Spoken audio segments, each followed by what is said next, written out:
Korban tewas merekam seorang pria mendatangi gerai briling di Kampung Sinagar, Kabupaten Sukabumi, Jawa Barat. Pelaku sempat menodongkan senjata tajam meminta wanita pegawai gerai menyerahkan sejumlah uang. Naon sih? Astagfirullahaladzim.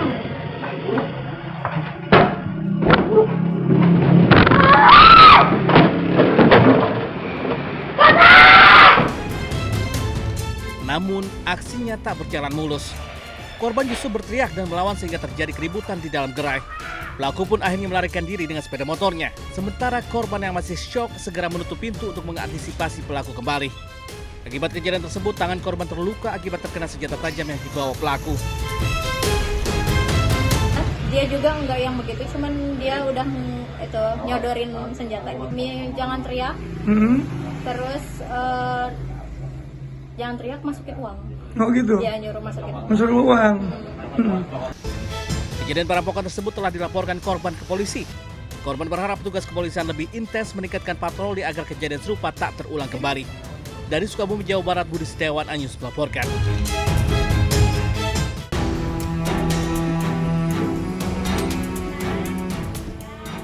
Kekecewaan muncul dari warga di Jalan Sukamana, RT 05, RW 08, Kelurahan Kebonjeruk, Kota Bandung. Demi mendapatkan air bersih untuk kebutuhan sehari-hari, mereka terpaksa membeli ke penjual air keliling dengan harga Rp50.000.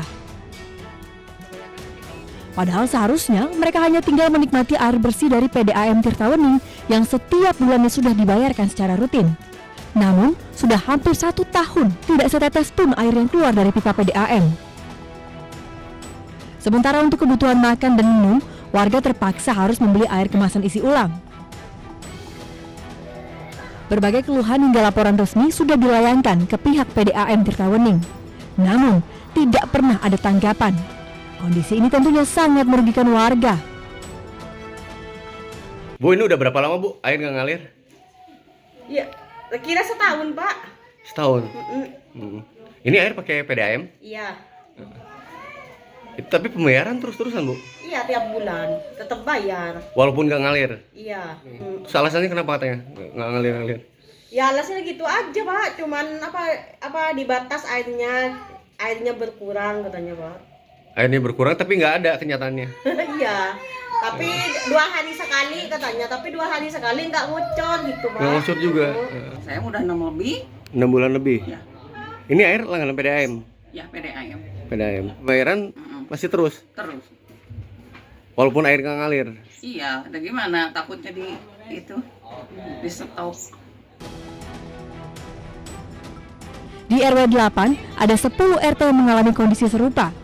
Artinya ada ratusan kepala keluarga yang mengalami krisis air bersih.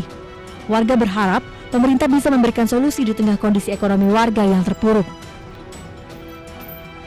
Dari Bandung, Jawa Barat, Billy Maulana Fikran, iNews melaporkan.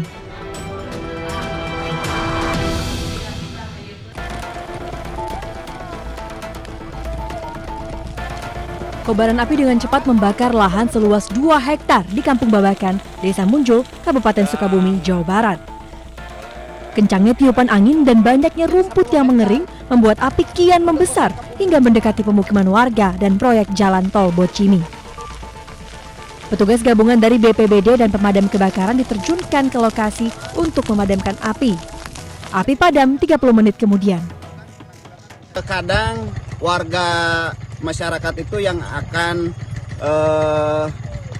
berkebun gitu Pak, yang berkebun atau ada yang iseng atau ketidaksengajaan atau apapun itu. Jadi sehingga apinya tidak cukup terkendali kalau toh memang tidak dipadamkan. Tapi yang dikhawatirkan itu apinya yaitu yang tidak memang terkendali sehingga merambat atau mendekati ke pemukiman warga yang terdekat. Penanganan untuk sementara petugas damkar Cibadak kalau tidak salah sudah ke lokasi dan beberapa titik 1 dan 2 titik sudah bisa dipadamkan. Api diduga berasal dari aktivitas pembakaran untuk membuka lahan. Warga diimbau waspada dan tidak melakukan tindakan yang memicu terjadinya kebakaran hutan dan lahan. Dari Sukabumi, Jawa Barat, Budi Setiawan, iNews melaporkan.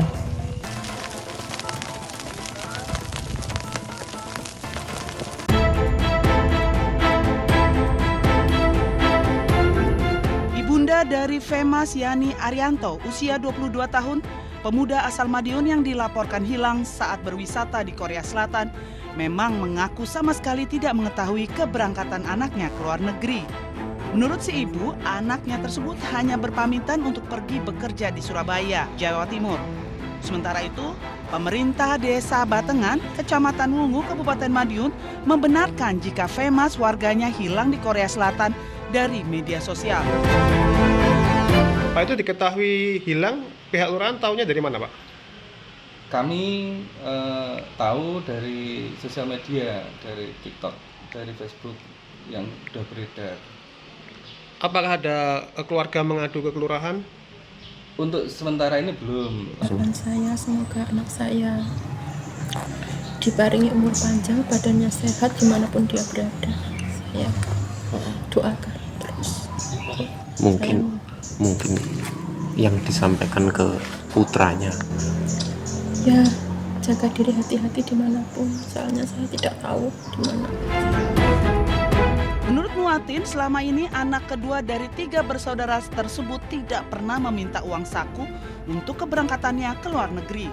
Persoalan ini berkembang setelah ibu berusia 56 tahun ini menerima panggilan telepon dari pihak yang mengaku dari Biro Tur yang memberangkatkan anaknya.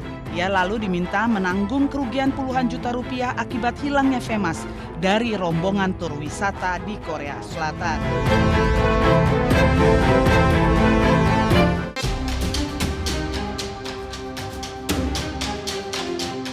Kamera pengawas merekam saat pelaku pencurian motor membawa kabur motor plat merah milik takmir masjid di Kecamatan Magersari, Kota Mojokerto, Jawa Timur.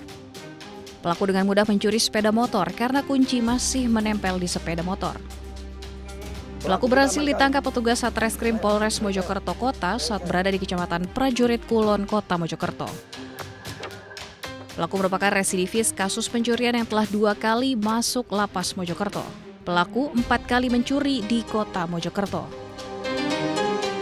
Motor hasil curian dijual pelaku melalui media sosial dengan harga 3 juta hingga 4 juta rupiah.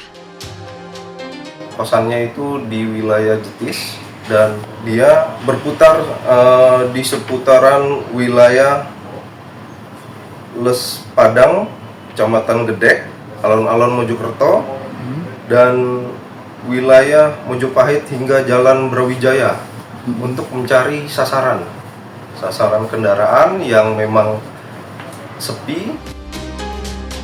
Pelaku dijerat dengan pasal 476 KUHP dan terancam hukuman di atas 5 tahun penjara. Dari Mojokerto, Jawa Timur, Solahuddin, iNews melaporkan.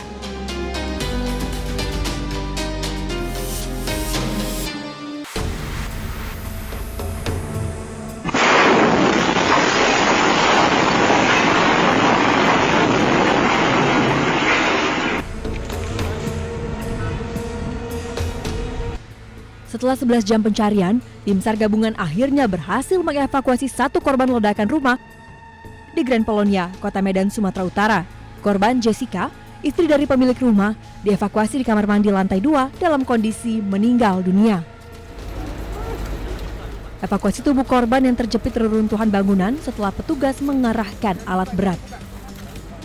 Tim SAR gabungan berhasil mengevakuasi 1 orang korban yang kita cari. Kemungkinan besar akan kita upayakan untuk tidak dirobohkan semua ya. Kita harus mencari titik-titik yang memang signifikan untuk kita temukan korbannya. Dua lagi berarti Pak? Diinfokan 2 lagi. Bahwa Bapak dari pemilik rumah, puji Tuhan, sehat walafiat. Pada saat kita evakuasi dari lantai 3 sampai dengan saat ini sudah berbincang-bincang juga, kita mendalami informasi. Kemudian yang anak balita saya sampaikan tadi lagi dirawat di Kolombia, kita doakan semoga prosesnya penyembuhannya lancar. Dan yang ketiga adalah si kurir pengirim paket itu yang tidak ada kaitan dengan kejadian ini, itu juga lagi dirawat di rumah sakit. Sebelumnya, suami dan anak balita korban berhasil dievakuasi dan kini dirawat di rumah sakit.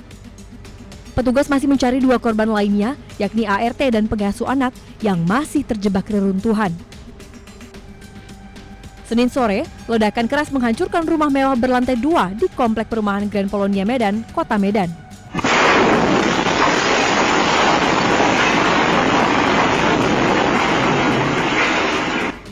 Ledakan terjadi saat sejumlah pekerja sedang merenovasi bangunan. Sejumlah kendaraan ringsek tertimpa reruntuhan bangunan. Beberapa pekerja berhasil menyelamatkan diri. Kecampaknya enggak bang, saya begitu langsung ada suara gitu langsung lari kan nih 6 orang. Itu serpian kaca dari sana tembak kemari. Pastinya di dalam itu ada sekitar 4 orang pembantu. Masih di dalam. Selain mencari 2 korban yang masih tertimbun, polisi masih menyelidiki penyebab pasti ledakan. Tim Liputan iNews melaporkan.